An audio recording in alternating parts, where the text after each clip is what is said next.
Lain ladang, lain belalang, lain lubuk, lain ikannya, lain suku, lain adatnya. Pepatah kuno itu sekarang seperti sedang naik daun. Betapa tidak, sejak otonom daerah diberlakukan, semua daerah memacu pengembangan daerahnya. Untuk menarik wisata, setiap daerah mengembangkan budaya asli setempat. Di beberapa provinsi, langkah ini terbilang berhasil. Tradisi yang hampir punah ada yang berhasil dihidupkan kembali. Nah, sebagai umat Islam, bagaimana sikap kita bila ada tradisi atau adat istiadat yang berbenturan dengan akidah kita? Apakah kita boleh menjalankan dengan resiko kita akan berbuat syirik? Hasanah kali ini akan mengkritis persoalan adat istiadat yang kemungkinan ada unsur kesyirikan di acara tersebut.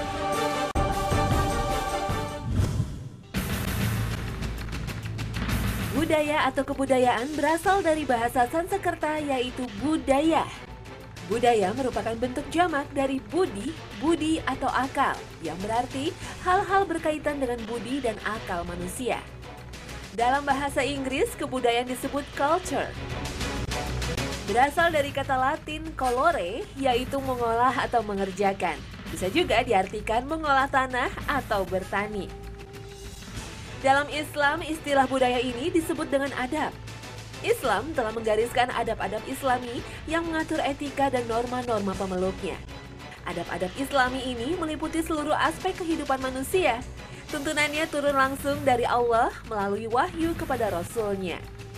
Oleh karena itu, Allah Subhanahu wa Ta'ala menjadikan Rasul-Nya Shallallahu Alaihi Wasallam sebagai teladan terbaik dalam hal etika dan adab ini. Sebelum kedatangan Islam yang berkembang di tengah-tengah masyarakat Arab ketika itu ialah budaya jahiliyah.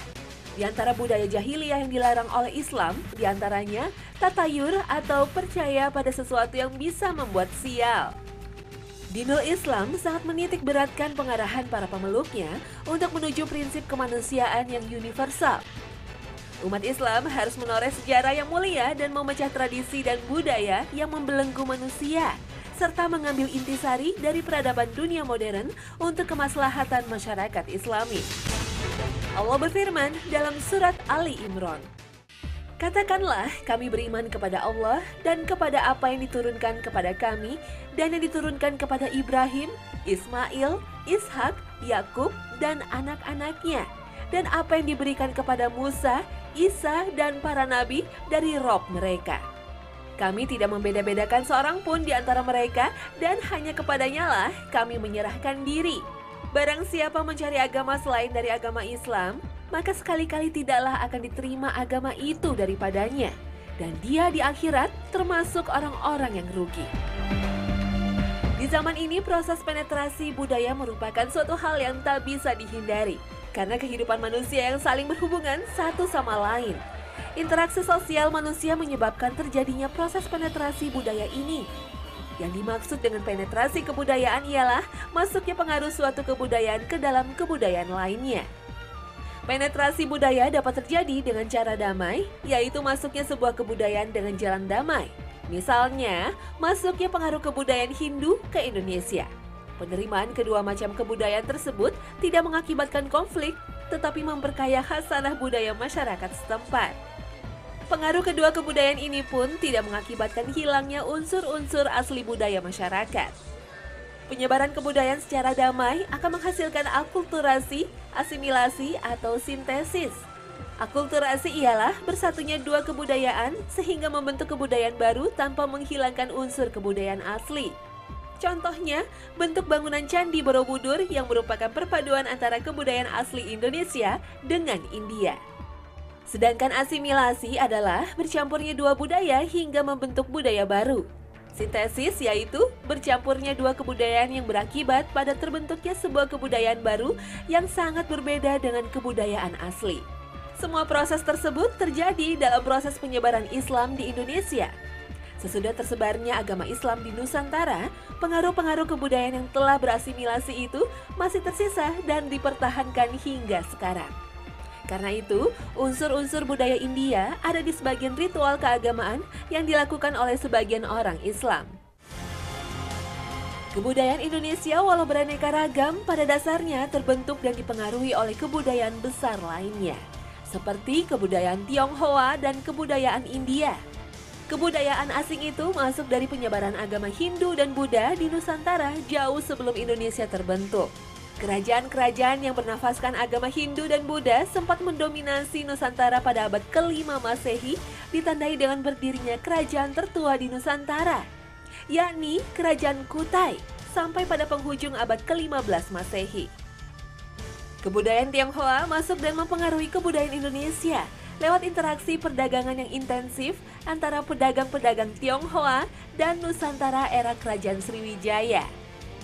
Selain itu, banyak pula yang masuk bersama perantau-perantau Tionghoa yang datang dari daerah selatan Tiongkok dan menetap di Nusantara.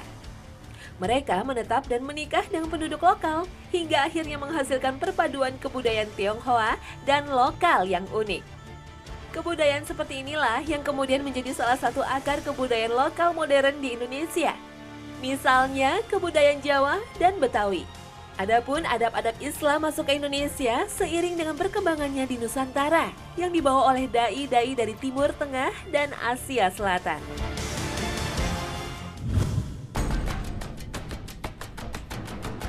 Tidak asing lagi, di masyarakat Santero Jagat Nusantara ini, adat dan tradisi yang membudaya melekat dalam kehidupan sehari-hari. Tidak saja dalam acara seremonial, tetapi juga dalam sikap hidup. Budaya begitu melekat pada diri kita.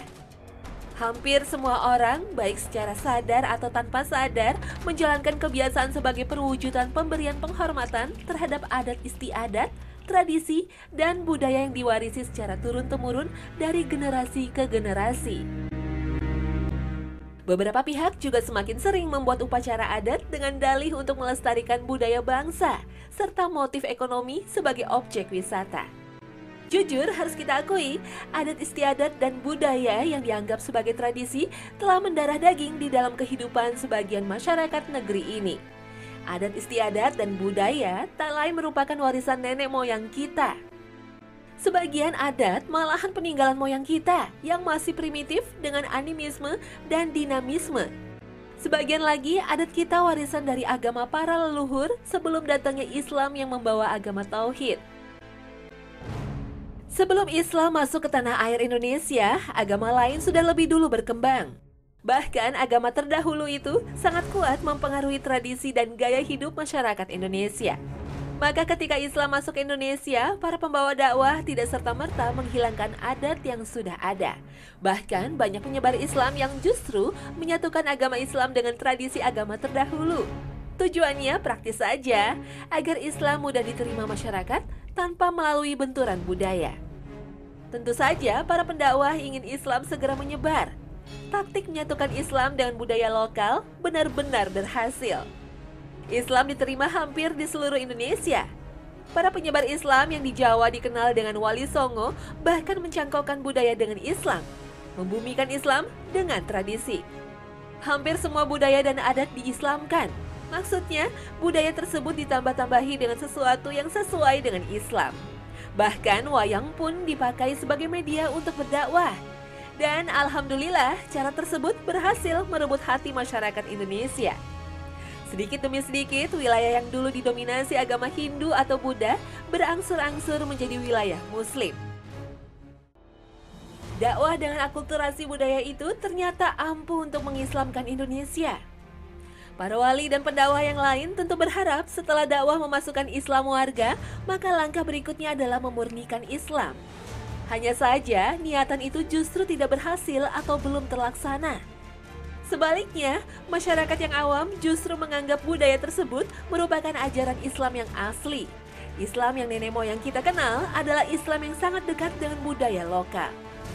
Hanya saja bila kita jujur dan berhati bersih, sebenarnya tidak semua adat itu searah dan setujuan dengan ajaran Islam. Justru akulturasi dengan agama terdahulu yang amat kental. Islam hanya kulitnya, tetapi inti ajarannya justru agama terdahulu.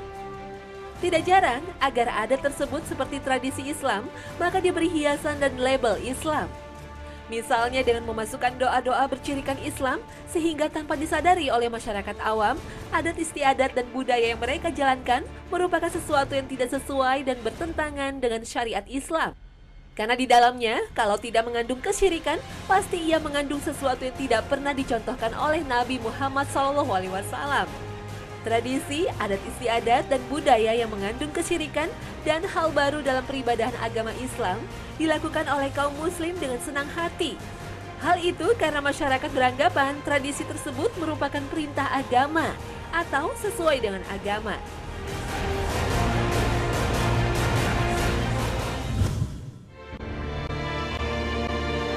Meski banyak adat yang bertentangan dengan prinsip-prinsip akidah Islam, bukan berarti Islam menentang adat istiadat.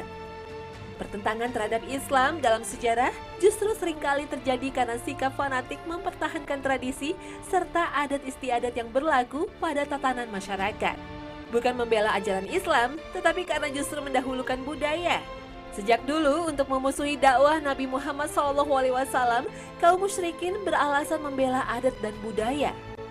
Mereka ngotot berpegang kokoh pada ajaran nenek moyang. Allah Azza wa Jalla berfirman tentang sikap seperti ini.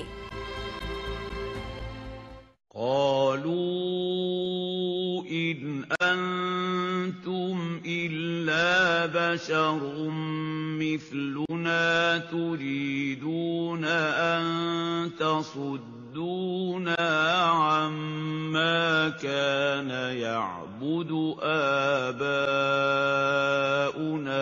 fa'tuna bisultanin mubin.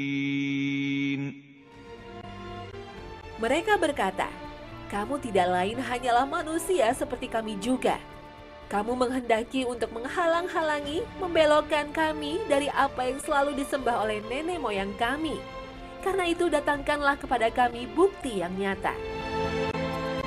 Sikap keras kepala juga ditunjukkan umat sebelum Nabi Muhammad. Kaum Nabi Syuaib, Nabi Nuh, Nabi Saleh, dan kaum para nabi lainnya selalu punya alasan serupa, yakni mempertahankan tradisi, adat istiadat, dan budaya nenek moyang.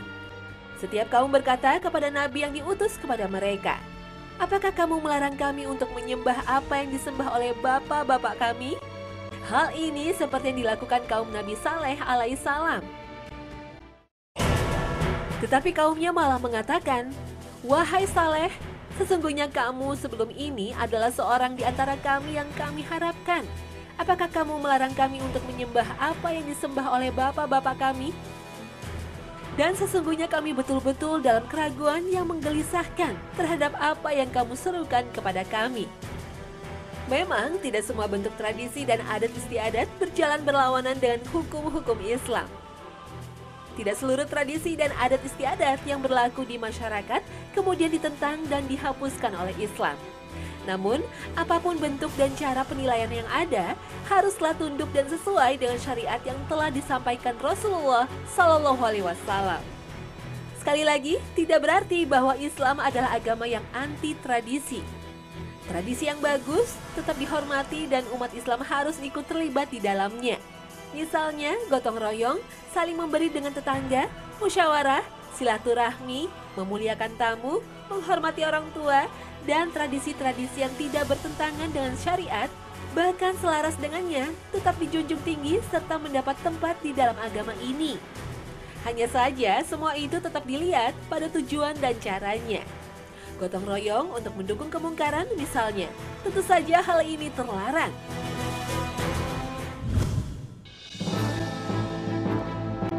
Ummahatul Mukminin Aisyah radhiyallahu anhu menceritakan, sesungguhnya pernikahan pada masa jahiliyah ada 4 macam. Pernikahan sebagaimana yang dilakukan oleh orang-orang sekarang, yaitu seseorang datang meminang wanita atau anak gadis kepada walinya, lalu ia memberi mahar kepadanya, kemudian menikahinya. Jenis pernikahan lainnya, seorang lelaki menyuruh istrinya untuk bersetubuh dengan lelaki terhormat. Jika ternyata hamil, maka si suami boleh menyetubuhinya bila ia mau. Ia melakukan itu untuk mendapatkan anak. Pernikahan jenis ini disebut nikah istibdo. Pernikahan jenis lain yaitu 10 orang menggauli seorang wanita. Apabila wanita itu hamil atau mengandung, maka si wanita berkata pria-pria yang telah menyetubuhinya. Setelah itu, si wanita memilih pria yang ia sukai untuk dianggap sebagai ayah si bayi. Ada lagi pernikahan jenis lain. Dia ini ialah pelacur. Siapa saja lelaki yang ingin menyetubuhinya, ia bebas mendatanginya. Jika perempuan ini hamil dan melahirkan anak, maka para lelaki itu pun dikumpulkan. Lalu dipanggillah kafah atau semacam tetua adat untuk menentukan siapa yang harus jadi bapak si anak. Ketika Nabi Muhammad SAW diutus menjadi rasul dengan membawa kebenaran, dihapuslah seluruh jenis pernikahan jahiliyah tersebut. Yang tersisa hanya pernikahan yang dilakukan kaum muslimin sampai sekarang ini. Dari riwayat ini kita dapat mengetahui bahwa Islam membiarkan beberapa adat kebiasaan manusia yang tidak bertentangan dengan syariat dan adab-adab Islam. Karena itu, Rasulullah SAW tidak menghapus seluruh adat dan budaya masyarakat Arab yang ada sebelum datangnya Islam. Akan tetapi, Rasulullah SAW melarang budaya-budaya yang mengandung unsur syirik, seperti pemujaan terhadap ruh leluhur dan nenek moyang, dan budaya-budaya yang bertentangan dengan adab-adab Islami. Jadi, selama adat dan budaya itu tidak bertentangan dengan ajaran Islam, silakan melakukannya. Namun jika bertentangan dengan ajaran Islam, seperti memamerkan aurat perempuan atau budaya itu berbau syirik, maka harus dijauhi. Begitu pula tradisi yang memiliki asal-usul ritual syirik dan pemujaan atau penyembahan kepada dewa-dewa atau tuhan-tuhan selain Allah. Maka budaya seperti itu juga harus ditinggalkan.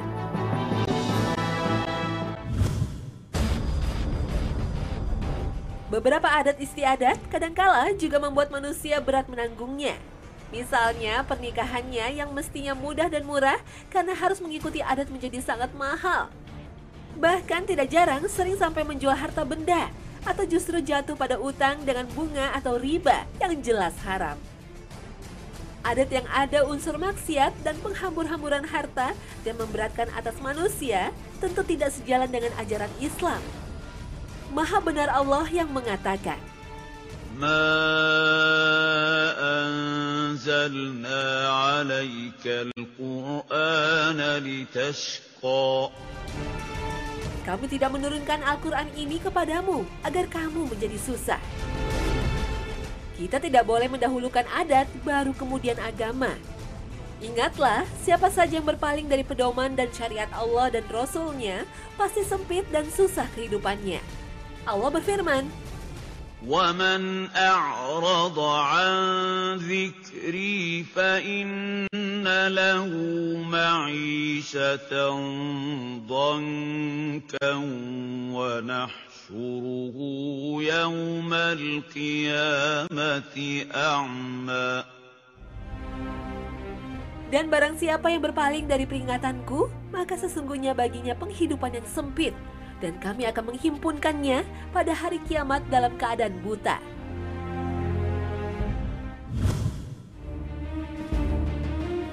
Sebagai seorang muslim, semestinya kita melihat tradisi, adat, ataupun budaya sebagai sesuatu yang harus diselaraskan dengan nilai-nilai keimanan. Ia ibarat buah yang mesti kita cuci dan perlu kita kupas terlebih dahulu. Suka atau tidak, di tengah kita banyak tradisi yang mengandung unsur kesyirikan seperti sedekah laut atau sedekah bumi yang dipersembahkan untuk selain Allah. Begitu pula tradisi-tradisi yang bercampur dengan keyakinan terhadap benda-benda magis, kekeramatan, percaya tanggal atau bulan tertentu, atau tempat dan kuburan tertentu yang mampu memberikan kebaikan atau keburukan. Kita tidak boleh beralasan demi melestarikan budaya, lantas meninggalkan ajaran agama. Apalagi bila dalam budaya tersebut mengandung kesyirikan. Padahal tidak diragukan lagi bahwa adat dan budaya seperti itu sangat jelas bertentangan dengan nilai-nilai Islam dan mengandung unsur syirik. Apalagi syirik akbar atau syirik besar adalah perbuatan dosa terbesar yang tidak akan diampuni Allah. Ini ditegaskan dalam Al-Quran Surah An-Nisa ayat 48. Sesungguhnya Allah tidak akan mengampuni dosa syirik dan Dia mengampuni segala dosa yang selain dari syirik itu bagi siapa yang dikehendakinya. Barang siapa yang mempersekutukan Allah, maka sungguh ia telah berbuat dosa yang besar. Terhadap orang-orang yang berbuat syirik disebut Allah sebagai orang yang tersesat sejauh-jauhnya. Sebagaimana bunyi Al-Quran Surah An-Nisa ayat 116. Sesungguhnya Allah tidak mengampuni dosa mempersekutukan sesuatu dengan Dia. dan Dia mengampuni dosa yang selain syirik bagi siapa yang dikehendakinya. Barang siapa yang mempersekutukan sesuatu dengan Allah, maka sesungguhnya ia telah tersesat sejauh-jauhnya. Orang-orang yang melakukan kesyirikan dan mempertahankan budaya tradisi syirik dalam kehidupan sehari-hari diancam oleh Allah Subhanahu wa Ta'ala dengan hukuman api neraka.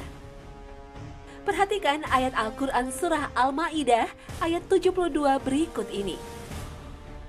Sesungguhnya orang yang mempersekutukan sesuatu dengan Allah, maka pasti Allah mengharamkan kepadanya surga, dan tempatnya ialah neraka. Tidaklah ada bagi orang-orang yang zalim itu seorang penolong pun. Syirik bukanlah hanya sekedar diartikan dengan seseorang menyembah berhala atau mengakui ada pencipta selain Allah. Kesyirikan yang berkaitan dengan masalah ibadah, misalnya, jika ada satu ibadah dipalingkan kepada selain Allah, itu pun sudah termasuk syirik. Dilihat dari segi syariat agama, perbuatan yang mempercayai adanya kekuatan lain yang dapat menimbulkan kemudaratan dan dapat memberikan perlindungan kepada manusia sebagai makhluk adalah suatu perbuatan yang sama dengan mengadakan tandingan atas Allah yang Maha Esa. Ini ada dalam banyak tradisi di Indonesia. Karena syirik itu tidak hanya sebatas menyembah atau sujud kepada selain Allah Subhanahu wa Ta'ala, tetapi segala macam perbuatan yang mengarah kepada pengakuan adanya kekuatan dan kekuasaan lain yang menyamai kekuasaan dan kekuatan Allah Subhanahu wa Ta'ala. Semua masuk kategori syirik. Islam telah mensyariatkan sebagai kewajiban setiap pemeluknya untuk mentauhidkan Allah yang Maha Esa. Baik tauhid uluhiyah, yaitu mengesahkan Allah Subhanahu wa Ta'ala dengan segala bentuk ibadah yang lahir maupun batin. Islam juga mensyariatkan kewajiban mutlak bagi pemeluknya untuk mentauhidkan Allah dalam tauhid rububiyah, yaitu pengakuan sejati bahwa Allah adalah Rabb dari segala sesuatu. Allah juga dari Raja dari segala sesuatu, pencipta dan pemelihara segala sesuatu yang berhak mengatur segala sesuatu. Allah tidak memiliki sekutu dalam kekuasaannya. Tidak ada yang bisa melawannya, tidak ada yang bisa menandinginya. Nah, dalam banyak tradisi justru mengakui ada pihak lain yang berkuasa selain Allah. Karena itu, hendaklah kaum muslimin secara cermat meneliti asal-usulnya apakah tradisi, adat dan budaya itu mengandung unsur yang dilarang dalam agama atau tidak. Sebab kita harus menjadikan syariat Islam sebagai barometernya, bukan sebaliknya. Karena sebaik-baik petunjuk adalah petunjuk Rasulullah.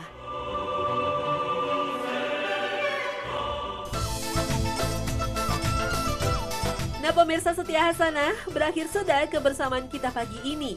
Semoga informasi tadi memberi manfaat dan semangat mengawali pagi dengan sejuta inspirasi. Wassalamualaikum warahmatullahi wabarakatuh.